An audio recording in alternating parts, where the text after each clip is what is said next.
and what goes on during mediation, so everyone can see and hear um, why, why I chose to finally opt out and finally recognize that CPS, CYFD, whatever you want to call them, DCFS, whatever it is, okay? Because they have so many names. I mean, it's obvious they're a racketeering enterprise. But let me go ahead and start this mediation video and show you what it's about. Yeah. Yeah, how about time-wise? Somebody need to be back at work at a certain time, or kids to pick up or anything? I have to get into my homework. Oh, okay. Well, I think we might be able to accommodate that. Hey, it's nice to see all of you in person after having talked with you on the phone and having some time. At least I heard your voice, Mark. I don't know that I ever actually got a chance to talk too long to you. No. But anyway, yeah, so thanks very much, everybody, for the time you spent with me and your willingness to do this. So this is a meeting that the CYFD asks me as the mediator from the state of New Mexico to bring your family together to talk about what is this picture for the three of you adults going to look like as it'll benefit two little ones who can't be here today. You know, when we do these meetings, even when we do these in person, as you probably know, the children never really are there. No. They never usually come to those meetings. When we first started to do these mediations almost 20 years ago, children couldn't come, of course, but what we would do is put pictures of the children on the table so that all the adults sitting around the table would keep focused on the reason that and the real reason why the three of you are here really doesn't have a lot to do with the three of you. It has a whole lot to do with Molly and Esmeralda. Yep. It's about them. And I often say this to families, especially if there's any kind of differences going on between families. Kind of brainwashing, like she's doing. See things a different way, a different view of things. I often say that if Holly and Esperanza, or Esmeralda, could say what they hoped the three of you would get done today, what would they like to see the three of you do? I can almost imagine what their answers would be. And they want the three of you adults to come together to work on their behalf, to work for them. They don't know how to say that necessarily. That's probably what they're hoping for. They love the three of you, and they want to see the three of you interacting in a way that supports them well. Now, that's not always easy for adults to do. Children do it a lot more easily, but adults sometimes we don't do it quite as well as we would like. So having said that, that's kind of the focus of this meeting. I don't have pictures of the girls, but you all know what they look like. So we can keep their images in front of our eyes as if they were on our screen today. That might help come from a place in our heart that is a little bit more open, maybe a little bit more forgiving, a little bit more inclusive. Your daughters are not getting younger. They're getting older.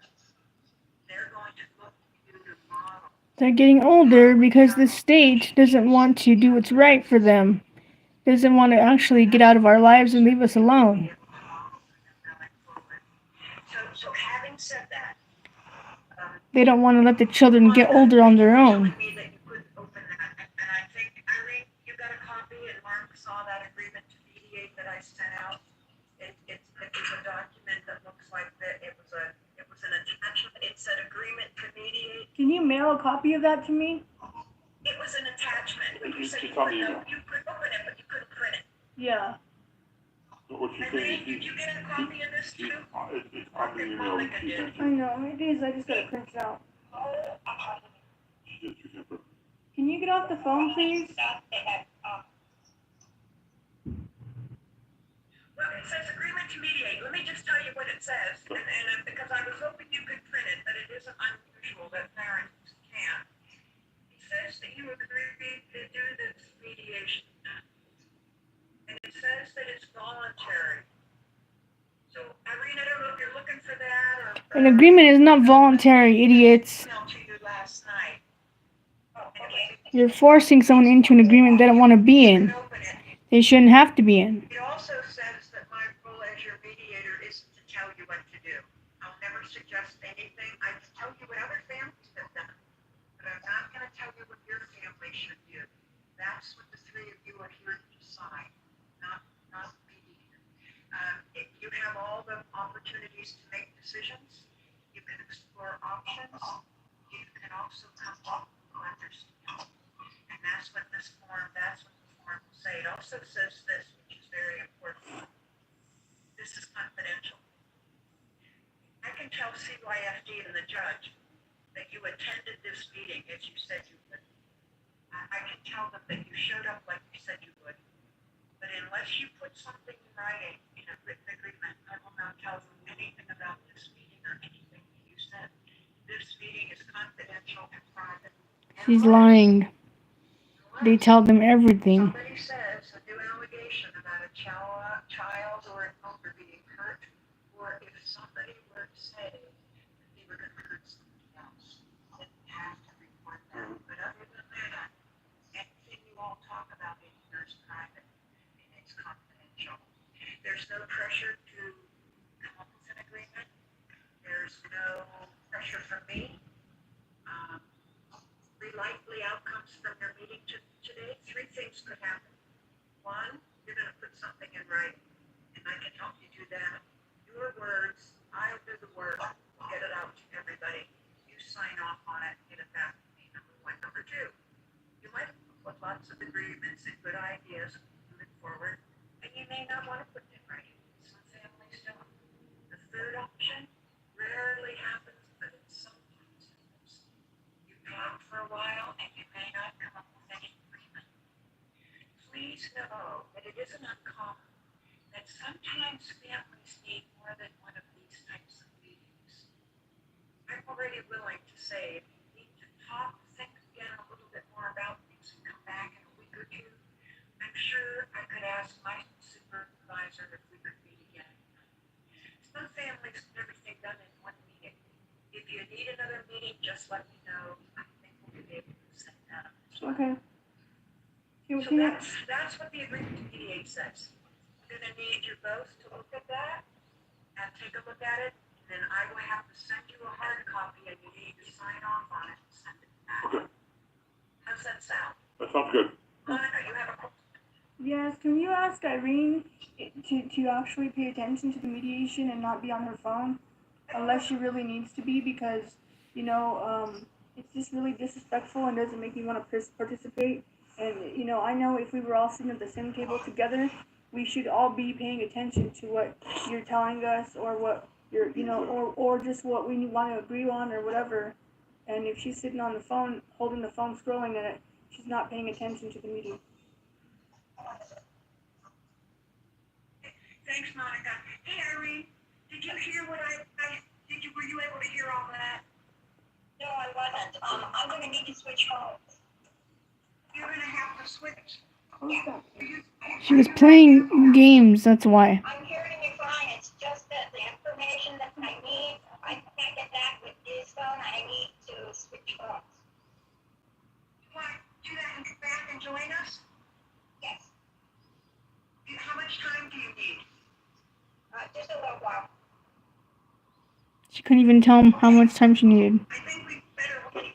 That's fine. Just about a minute. Are you okay on time, Mark? Yeah, I have nothing to do today. Yep, It's our free day today. we're clear. And they allowed her to do that. A bunch of it. Yeah, exactly. That's why she wasn't paying attention, because she was playing video games or something. And so now we know where her son got it from. Well, you're coming in on another. He got it from his mother. Okay. Okay. She was the one who liked video games. It's obvious.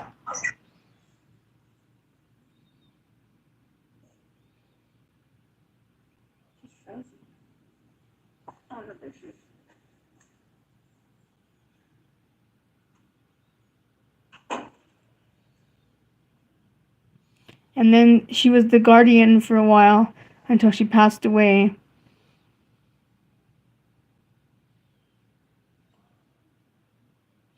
In a way, I do kind of thank God for her passing away because, I was trying to open that, yeah. document that you had, I couldn't do it. And I'm hoping that I can with this one. Well, that's all right, because as long as you verbally tell me that you agreed to do this meeting, and Monica and Mark, that's the same for you. I'll have to do the copy, and you'll have to just send it back to me. But are you willing to do this mediation voluntarily? And you know what I just covered with you in terms of confidentiality, likely outcomes, and that that this is a voluntary meeting. You're here because you choose to be here. If you agree to that, just indicate that to me verbally, and then I'll start your mediation for you. Okay, I'm good with that. Thank you. We're good. I'm good. Thank you. All right, and I'll just send it out, and I trust you'll sign it and send it back. Yes. Thank you Yes, all. we will. So, let's go ahead and get started. See, and I didn't even know what mediation was about until.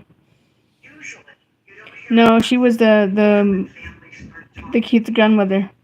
Now, She was my mother-in-law. I see that there's something cutting off the top of your picture there, so I don't know. Yeah, that's better. Okay. So, I always like to ask, what do you think this meeting is about? Why are the three of you in this meeting? What are you here to talk about? I think we're here to talk about Esmeralda and Holly and what they need. Thank you. I think we're here to talk about Holly and Esmeralda and what really is in the best interest of them, not the other people that have been involved in this case for so long, and the new people that have just came in not too long ago, and of course my mother-in-law. I think I hope today that everybody's that nobody's being influenced by anyone else about what they should think, what they should put in place for the kids. I think they need to think for themselves. So I'm hoping today my mother-in-law thinks for herself, aside from her attorney, and does the right thing today. I believe we're here for Esmeralda and Holly to do what's best for them. But I also believe we're here to make our family unit stronger. I agree with him. Mark, would you say that again? I missed that last part. I said, I believe we're here to make our family unit stronger. No, she just didn't want to hear that. Your plans for moving forward? Yes. Family unit stronger. These people are idiots. Do you hear that? She just didn't want to hear that last part. Family unit stronger. Because she didn't want it. Yeah, and it is. That's exactly right. And it is Holly and Esmeralda and what they need. And it's about what's going to change. How does this picture look once the guardianship is in place? Because right now, CYFD controls everything that the three of you do with the two girls. Because they're letting them. Custody of the girls. Nothing changes as the result of your meeting today. Nothing changes until there is a legal guardianship in place. Legal bullshit, more like. Our job here today is to talk about that family unit. What are the three of you? That's why I'm telling so many parents don't agree with the guardianship whatsoever. Tell them no. And we can't work together if we have some legal mumbo jumbo telling us what to do. I don't have to tell the three of you. These two little girls are probably very smart, and they can pick up the energy that shifts between the three of you as soon as you walk into a room. Mark, you're shaking your head. Yes. Correct? Yep. Children pick things right away. They do. So if that's the reason you're here today, then where do you want to start? How do you want to create a plan for what the picture is going to look like moving forward after the guardianship is in place? And I assume Irene then would be the designated guardian Yes. for Holly and Esmeralda. That's correct. One thing I do want to say about the guardianship, though, is that We do eventually want to, no, I'm gonna say what I gotta say here, okay? Irene has known this for a while now, and we've mentioned it in several meetings. We are eventually going to revoke the guardianship and go back to court and show them that things have changed in our case so that we can get full custody back of our children. Our plan is not for Irene to have our kids until they're 18 years old. But that's not what we're doing. No, but that's what she needs to know. I She needs to know that. basically, what I want to see is for us to work together as a family. Um, the thing is, me and my mom's relationship has become more strained ever since she's gotten involved. Ever since Children's Youth and Families has gotten involved. I mean, me and my mom don't have the best relationship, but it's become more. There are certain things that we can't even talk about anymore because of what's going on and what's been going on.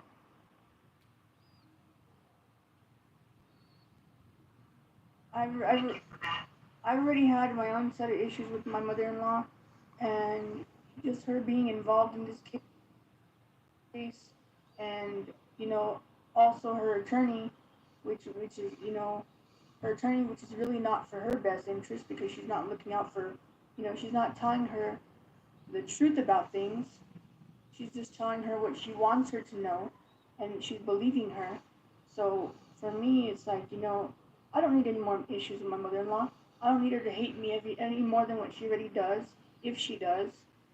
So, if we could just get back to trying to be a good family and a happy family, we're all we really got. So I mean, it's just really hard because, like I said, I mean, it's been 4 years.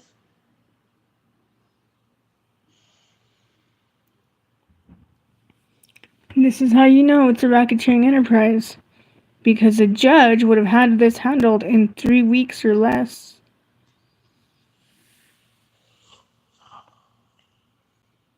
We know that. And there's not been a day in these 4 years that I have not thought about my children's best interests at all times, and I've not communicated it several times to CYFD in several emails. And it doesn't matter what time that email was sent. It could have been at 10 o'clock at night. It could have been at 1 in the morning. It could have been at 3 or 4 in the morning. But it was sent several times about my children's best interests. I've advocated for my kids in so many ways to so many different agencies, even outside of CYFD, and only to be not heard at all. And so, like I said, I mean, and really the attack is on mothers. So, I would like this to be, think about those kids and how they look at me. And, whenever I can't say something to my kids, I can't tell them the truth about something when they ask a question, I have to stop and always think about, oh, am I wrong for being honest? No, because the thing is, if we're going to walk into this as a family, we all have to, we shouldn't have to think about if it, everything's going to hurt a kid, because you know what? The worst thing that hurts a kid is a lie. That's the worst thing that hurts a kid, and I know that because I was in foster care, and for a long time I was lied to. I had the illusion that my foster parents loved and cared about me, and now that I'm an adult and I have my own kids in foster care, I see that they didn't care about me. And it takes a lot for you to finally realize these people didn't care about you. They just want more money. And that's so like it. I said, I really want us to be a family unit. We're all we have. We shouldn't be fighting about, our hearts are breaking. How is it going to affect the kids if we have overnights? Because you know what, I have a lot of friends right now that I've helped personally get overnights for their kids. So I mean, if I can do that for somebody that I don't even know across the state, I don't understand how it can't happen for me. Because like I've said, and my attorney has said it before, CYFD cannot specify in clear words, in a clear sentence, what the safety risks are for us not having overnight visits already. They've never been able to say it. Monica, I'm going to jump in, and I thank you for those comments, Irene. I know that you're following the conversation, and I don't know, before we get off this subject, so that we can maybe move forward, taking the information that was just shared, and seeing what we want to do with the meeting today in the present moment. So this is present. So Irene, is there anything that you would like to say before we start talking about what is this plan going to look like for the three of you and the two little girls? The thing I want to say is that both Holly and Esmeralda are now set up for counseling. That's where my guidance is going to come from, counseling. I don't feel like I'm qualified to decide what the girls can and cannot handle, what they do and do not need, because each have their own challenges. Esmeralda has radical attachment disorder. Reactive attachment disorder, not radical. Holly has autism. So both of those issues are being addressed in counseling. However, See, and I can't take my kids to counseling, is important but she was allowed to. they get what they need and that we move forward. That's where my guidance is going to come from counseling. I don't want to decide, yes, they can go overnight, no, they can't go overnight. I don't want to be the one that says, because I really don't feel like I'm qualified. See, she wasn't really in this. Her heart wasn't in this. That's why she died. Right, thank you for saying that.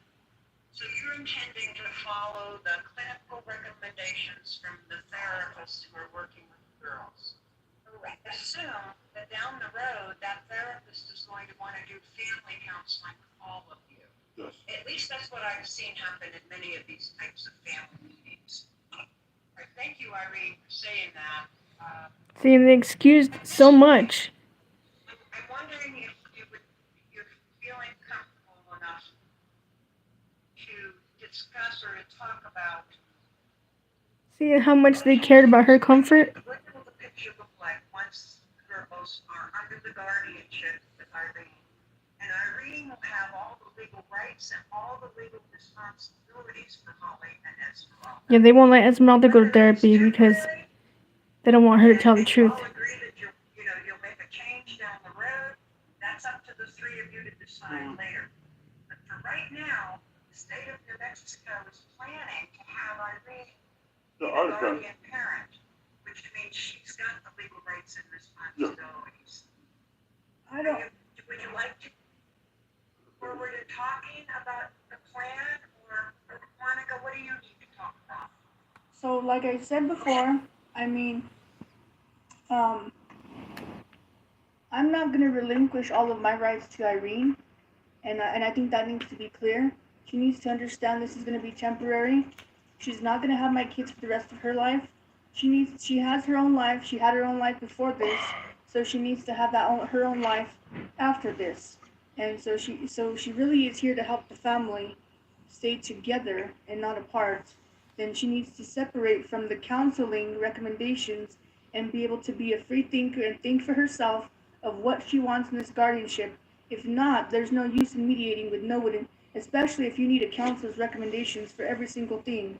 You know, she's the grandmother, so she needs to think for herself, and if she feels like she can't be responsible sometime down the road because she needs to go to a counselor for everything and can't put her own ideas in place, you know, then there's no need to mediate, because I'm not going to mediate with someone that needs to constantly consult with a counselor. You don't need to constantly consult a counselor. I mean, when I came up with my part of the guardianship, the part that I submitted to my attorney, I came up with that. I didn't go and call my counselor and say, hey, what do you think about this? I know what my kids need, so that's what, and I followed some of my recommendations from my attorney, and then I had my own ideas, so I put my own ideas in, and I finally told my attorney I'm going to put my ideas in, and that's what I did. And he put his ideas in, we meshed them together, and we came up with the number 9, the 9th guardianship order, because we've had 9 of them. We've had 9 guardianship orders that they have not agreed upon. And so for me, like I said, this is very serious. This is for the girls. So Irene should be able to say, this is what I want as a grandmother. I don't think they take notes, If no. I was a grandmother today, I would be able to, especially if I'm raising my grandkids, and they've been in my home for a year.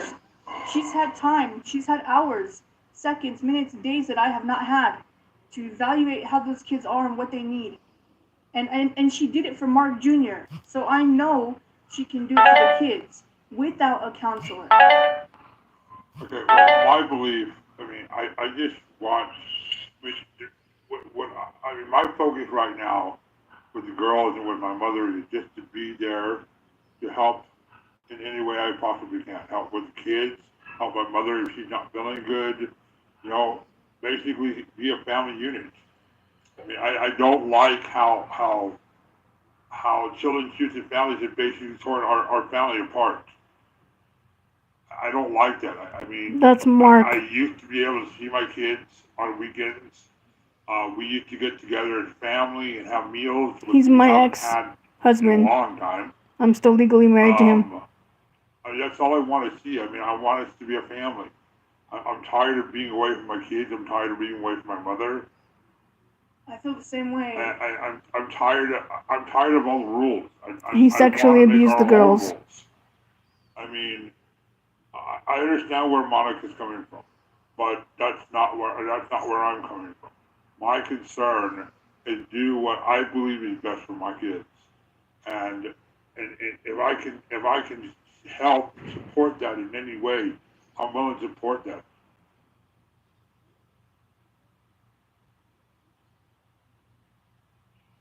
Thank you, Mark.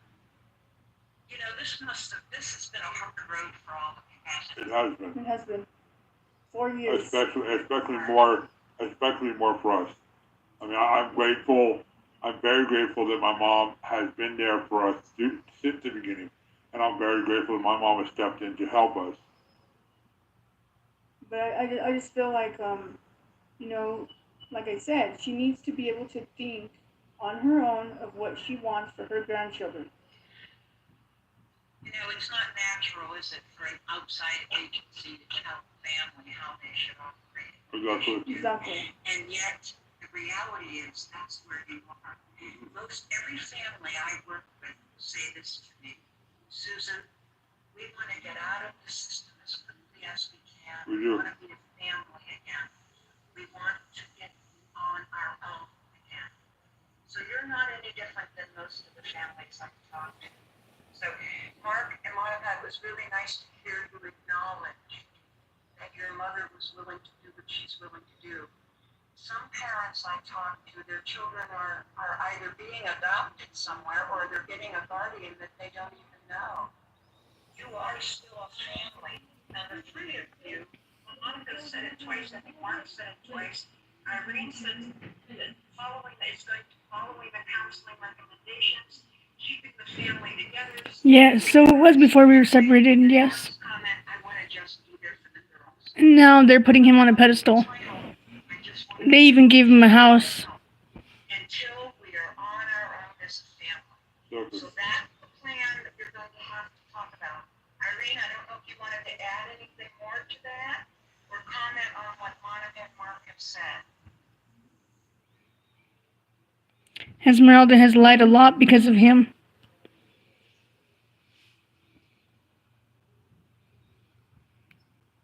Understood that I'm here for the girls.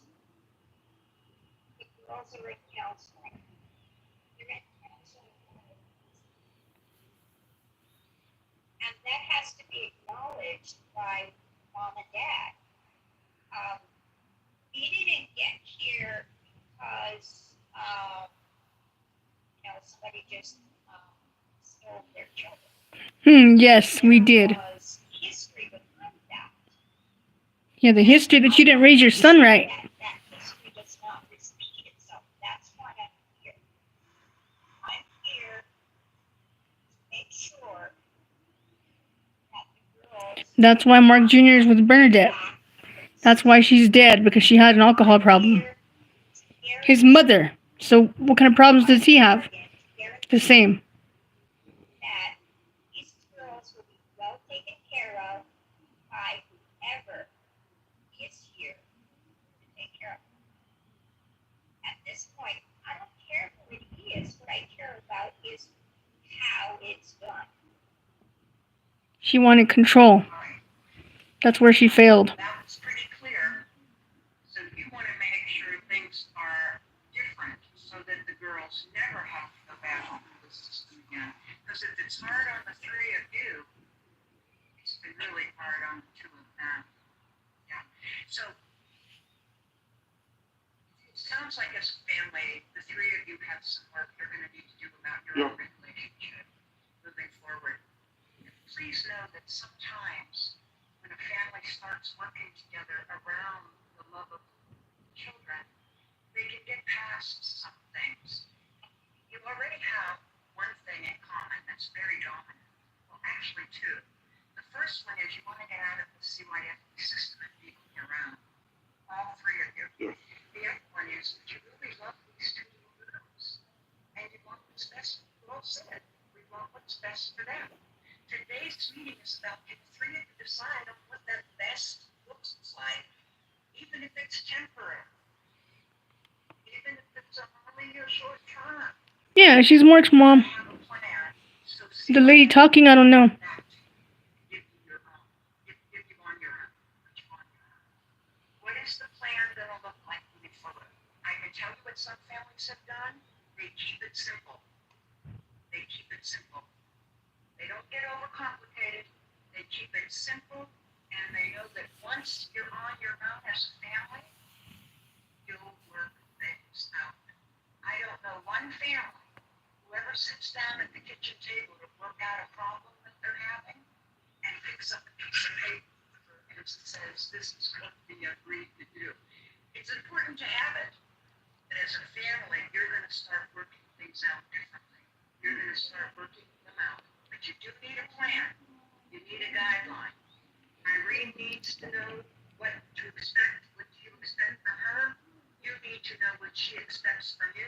You need to know what's going to work, what isn't going to work, so that you can get on your own. No, we don't. We don't need to plan how to live our life. In a family. We've had it for over now 10 years. The government needs to step out. Okay, so what I want to say too is this, okay?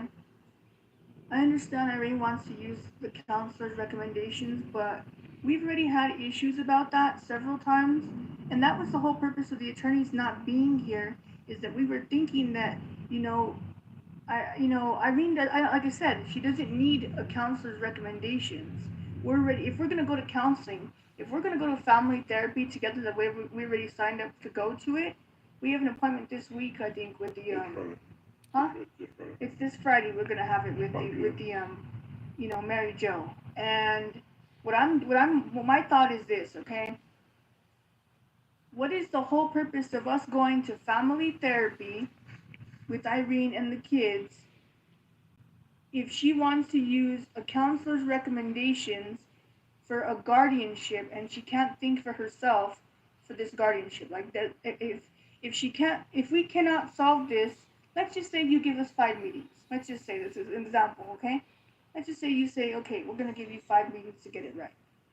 And let's just say we have those 5 meetings, and at each meeting Irene says the same thing, that she wants the counselor's recommendations. That means that she's going with what her attorney wants. Because I sent her something in the mail, and I was hoping that she'd read it, because it wasn't just a letter. It wasn't just me attacking her maybe the way she thought, but it was something very important that nobody knows about the state. Okay? The state cannot prove that parents are unfit unless they have clear and convincing evidence of that. And thus far, the department does not have it when it comes to us. They can use my mental health against me, but they can only use that for so long. It's not going to work forever. He has autism, but he's an adult, and he has managed his whole entire life without that diagnosis before, until he got his Social Security. So they can't use that against him. And they cannot use my mental health against me. They cannot use our disabilities against us to keep our kids from us. So for me, the way I see it is this, and I told my attorney this a long time ago. I'm not going to go to family therapy with someone that's going to keep using counseling and family therapy to make a decision. If she cannot make a decision as an adult, as a woman, as a grandmother, then there's no purpose in this at all, and they just need to return the kids to us and forget the guardianship and give us back our rights, which what we've been asking for so long. And Thankfully, now I know my rights. We've done everything they've asked us to. We followed treatment plans. Yes. Thank you, Veronica. I want to say something. I mean, this is hard for me to say, but I've done some inner searching, and I realized that I've got to work on myself before I start helping my mother with my kids. I've got a lot of trauma that I haven't dealt with, and I think I'll be a better father, a better husband once I deal with that trauma. So there are certain things in counseling that I'm going to have to work on. He didn't even work on them though. And yes, I do realize that the girls, the girls do have trauma, and that's one thing that I said probably about a month ago, is I went and apologized to Esmeralda and told her that she dealt with stuff that a child her age should have been through. She dealt with pain that she should have, it should have never happened.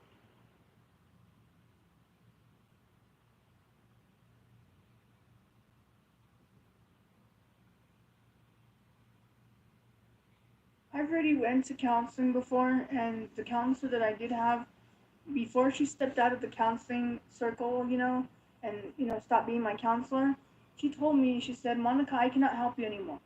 The problem is not with you. The problem is with CYFD. You've done all you can possibly do. And, she even went to my TPR trial and testified about the letter that she wrote the department, and they ignored it. And so, at this point, I don't know what else I can do.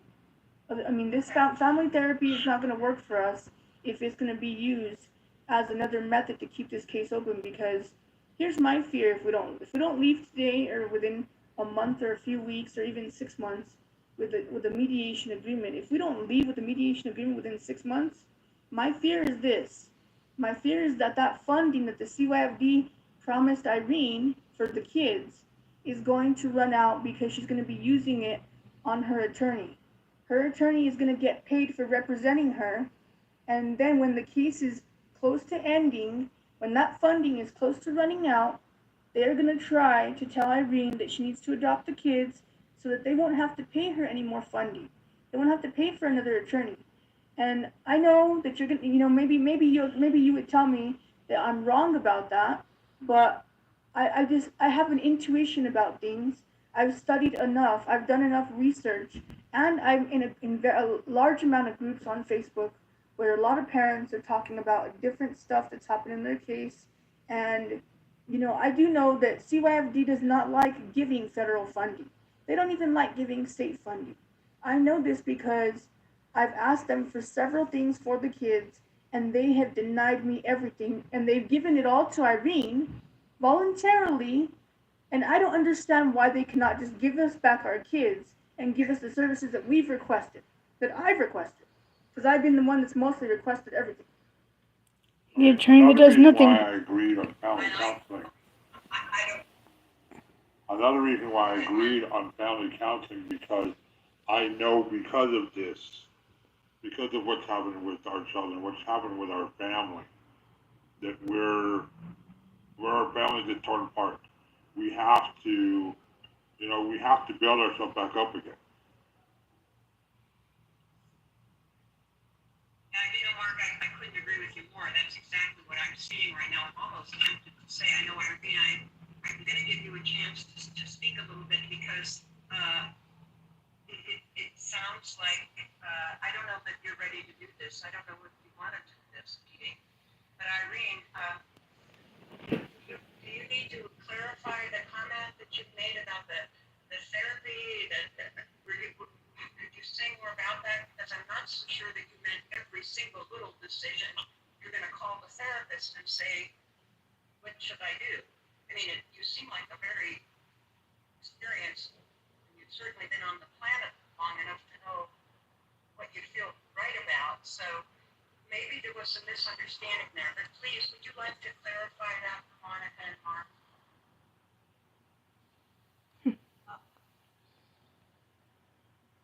I understand that Monica thinks that there is no clear and convincing evidence that the girls are not safe in their home. I understand that. However, there is history that says that it's not the case. And what I have seen, I have not seen the kinds of changes that need to be made in order for the girls to go back to their home safely. I need counseling to help me make those decisions. However, if Monica doesn't want to go to counseling, then I agree. We have nothing to speak about. I need to be just guardian and I will make those decisions, but Monica's not going to like that. I know that Mark will do anything for those girls, including counseling. And I He hasn't done half the things they told him to do. he has not dealt with that he will Yep, it wasn't her place. That's exactly why she died. become a better father. At this point, Monica's saying she doesn't need counseling. However, I've had enough counseling in my life. I've seen some trauma in her life that she has not dealt with well. Yes, she has dealt with it, but not well. Neither did her The son. problem is Monica wants control. And So does do she you, wants and control. you're not going to have it. I'm not going to let you have my kids for the rest of your life. You need to understand that they are going to come home with us, whether you want them to or not. They're going to come home one day. You're going to pass away one day, and they're not going to have nowhere to go. So think about that and stop thinking about money here. Monica, hold on. Yeah. Okay. One person talks at a time, and I didn't say that in the beginning, but I will say it now. So one person talks at a time. I never have to mute anybody. I never want to do that because you're all adults, you know. Irene, so what you're saying is that there's big decisions that you're going to want to get some input from the therapist working with the girls.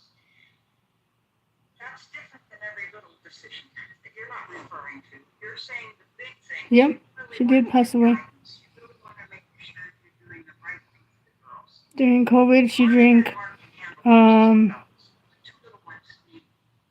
she was buying beer, drinking beer, and she was drinking cough syrup.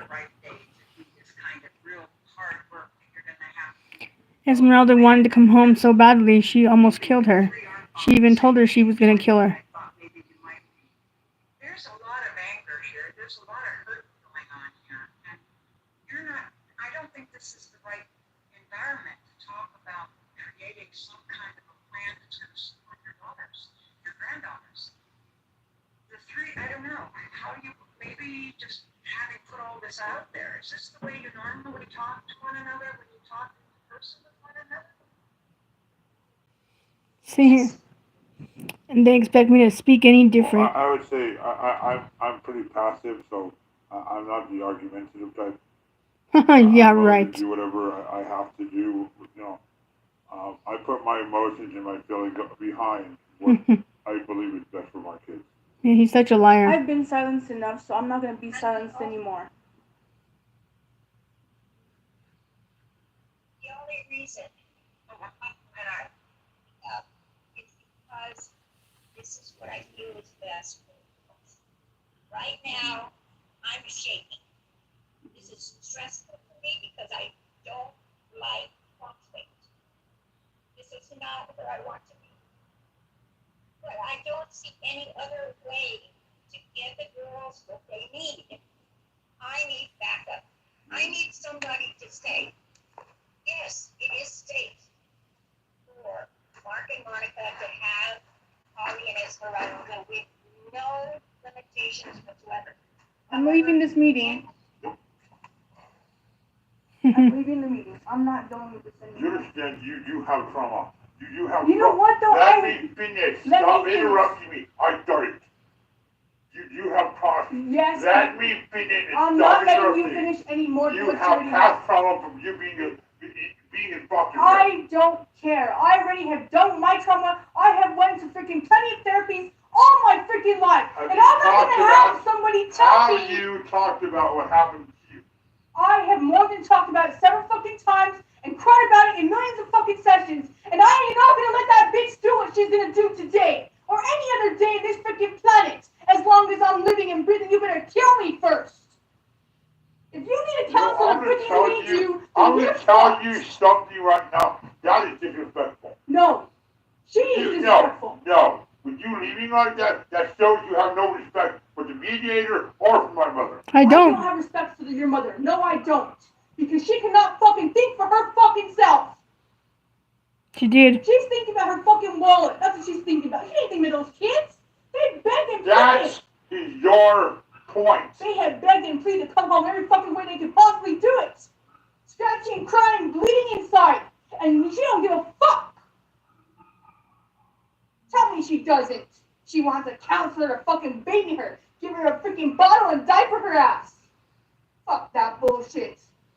I can go to a counselor to, you know what? I will set up a counseling session with CPI on freaking telehealth. And you know what? I will have a counselor tell me. I will ask them.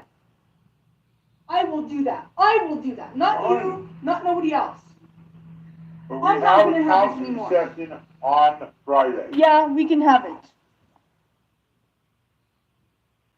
It's done.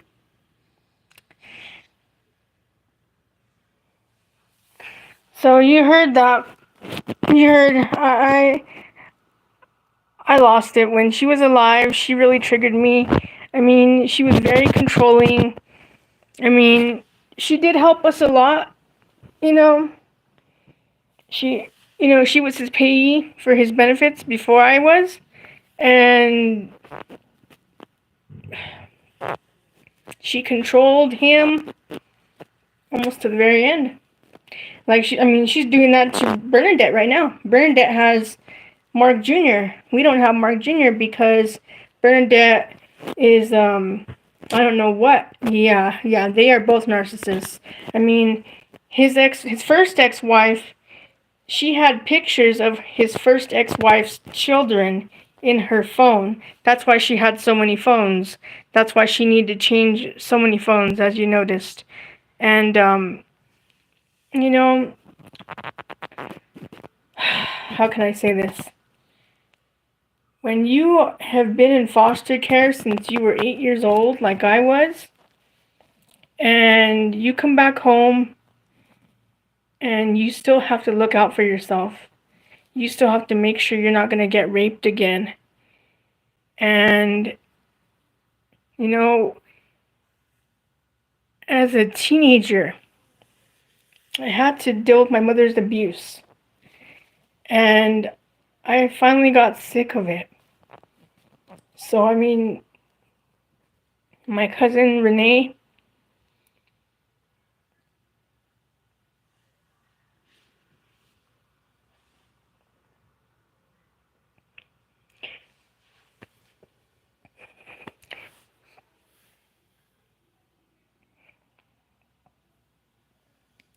she's right.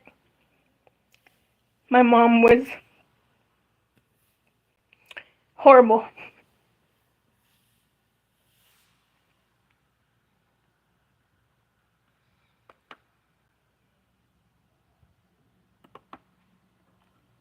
And,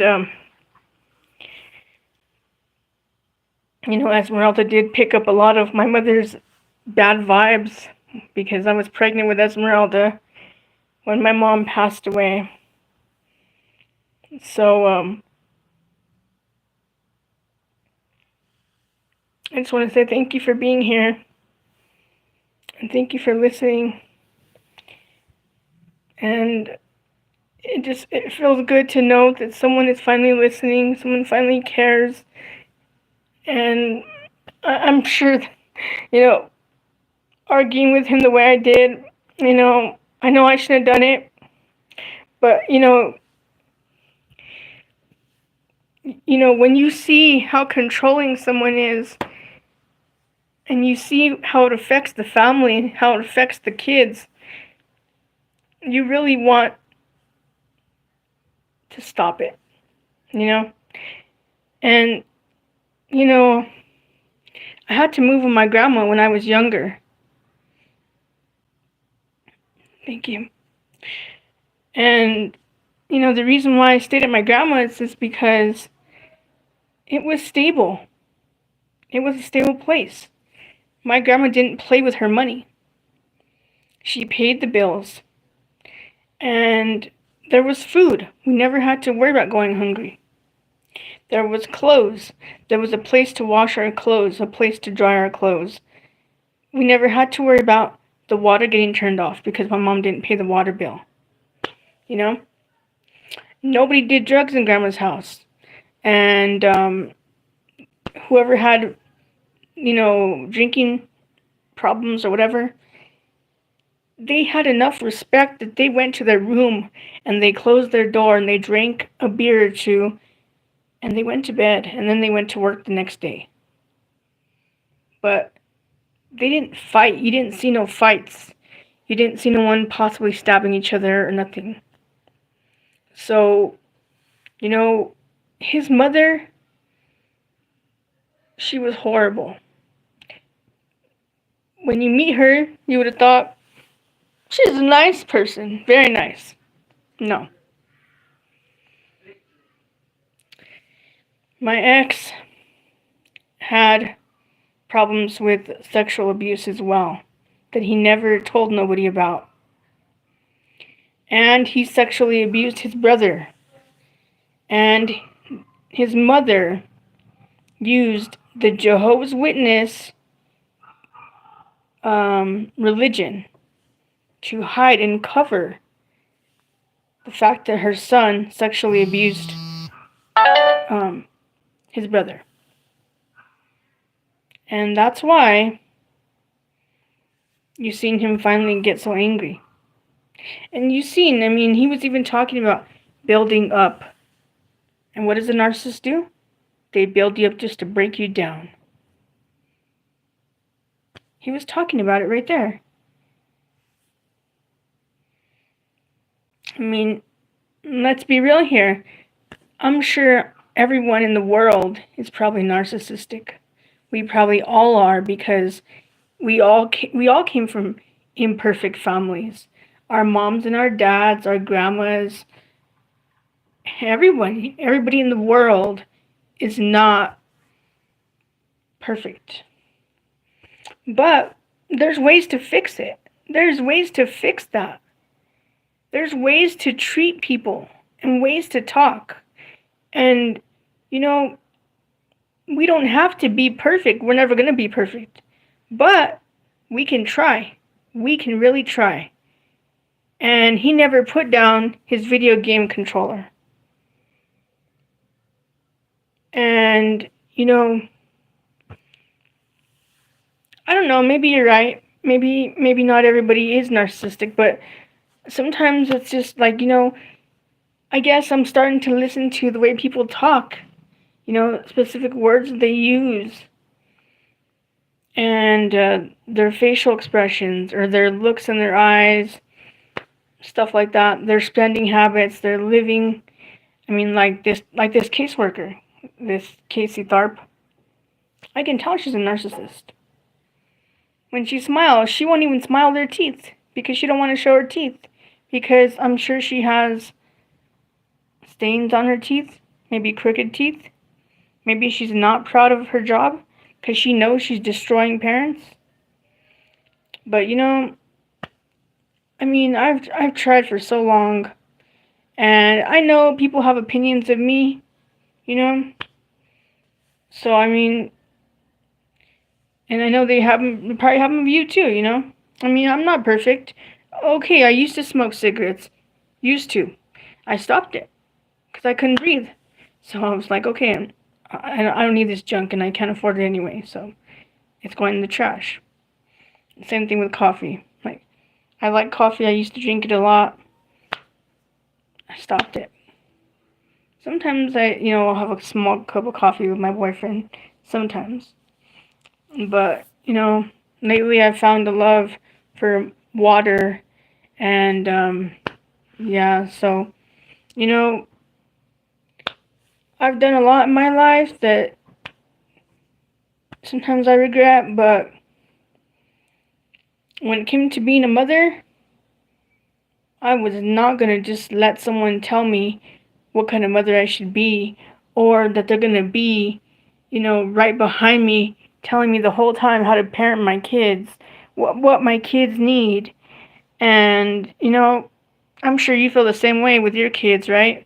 Like, you're not going to let someone tell you, hey, Jessica, this is how you should parent your kids, because I don't know if you have daughter, you said your daughter, right? You have a daughter, you have sons, right?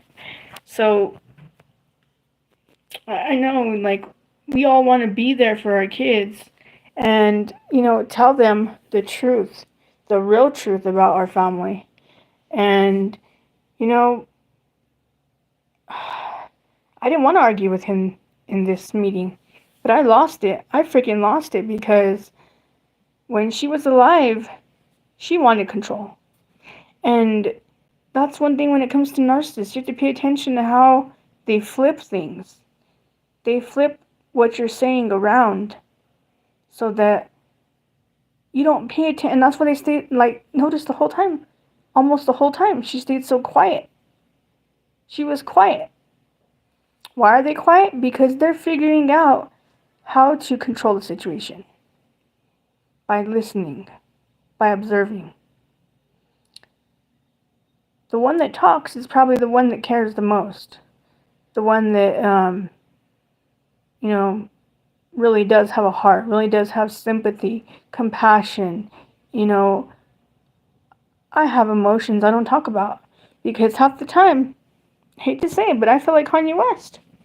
I mean, we notice when he's talking, he's like having to get someone's attention, like la la la. He's telling people, hey, listen to me, listen. So, and it's because we know when someone's listening and when they're not. We know by how they're looking at us, what they're saying, what they're doing, especially what they're doing. And when she was playing on her phone and her phone died, no, she wasn't listening. She didn't care at all. She don't care what these girls need. She wanted to use that counselor for control so that she could control things. If you go on my Facebook, you can see that old post of the guardianship that she was going to put in place before this mediation came along. And I was like, I kept praying, and sometimes I'd cry to God and I'd ask him, please, God, don't let her do this. Don't let this be my kid's fate, because I even got down on my knees because I seen what she did to Mark Jr., Mark Jr. was in this treatment center called Bernalillo Academy, and it's because she wanted a break. She wanted a break from him. She wanted to be able to do whatever she wanted. So, and I told her, I said, don't put him in there. Let us take care of him. He was already over 18. He was already an adult. They couldn't do nothing to us anyway. No. She put him in the treatment center. And when she lost his benefits and food stamps and everything, she was calling me for help. And I helped her get him. I told her, I said, you're going to have to get him back to get all his benefits back. And she finally listened to me, and she went and had to fight with them to get him back before Thanksgiving because she didn't want him celebrating Thanksgiving in a treatment center. She didn't even want him celebrating Thanksgiving at all. So she fought to get him out. Bernalillo Academy. And, after that, she felt powerful. She felt like, oh, yes, rock and roll, I can do this. And, during COVID, I told her how to take care of herself. I told her, I said, drink lemon water. I said, buy lemons, a lot of lemons, and, drink lemon water with chia seeds and with ice. Drink it hot or cold, but still drink it. And I told her, I said, to use Vicks Vapor Rub. She had her own issues that she didn't want to talk about. So, and that's why I believe so strongly that God is He's gonna come and He's gonna start with the banks. The banks are gonna go downhill. And, people are gonna lose all the money that they have in these accounts. And people are going to lose their homes, especially people that are living rich in homes that they don't need 2-story mansions. They don't need something super huge. They need to be more humble. They need to know how to live with less and be happy with what they have. And so that's why, I'm trying to get more people to be as brave as I am and tell them, we're not going to have a country if we don't fight for it. Because we're letting them put fear in us. I was afraid for a long time. And it's taken me a lot to not be afraid. To finally speak up. And, another thing is, I had to get over my mom and dad. My mom and dad were racist, okay? Until they were forced to not be racist anymore because they had to work with, African American people. And so that's why, like, Esmeralda, I never taught her about race at all. Because I didn't want her to be racist. I didn't want it for Holly either. I wanted them to treat people like humans, like we're supposed to. Because when God's system comes, we're going to have to be able to walk out there and talk to, that person that's Native, that person that's Mexican, Asian, white, black. It doesn't matter. We're going to have to be able to talk to them. And be compassionate, be kind, be caring. And if we can't do that, God's not going to want nothing to do with us. He's just going to be like, okay, go on. Go straight to hell, because he's going to be mad that we can't treat each other like people. And yeah, you're right. It's the parents that are teaching these kids about race. And that's why I didn't teach my kids about it. Esmeralda wanted to play with some kid. And I let her. And she was fine. So when she went into foster care, she was fine. I mean, not really in the emotional sense, She was 2 years old, so I'm sure she was very heartbroken. And I was still breastfeeding her. So it was really hard for me and her both to lose that attachment that we had to each other as mother and daughter, And that's why I think now she's so angry, because she loves her mom. She does. She loves me. And I know your kids love you too. And that's something that these people can never change, is what our kids feel for us. No matter how old they get, no matter what they act like, No matter what they say or do, our kids are always going to remember who we are.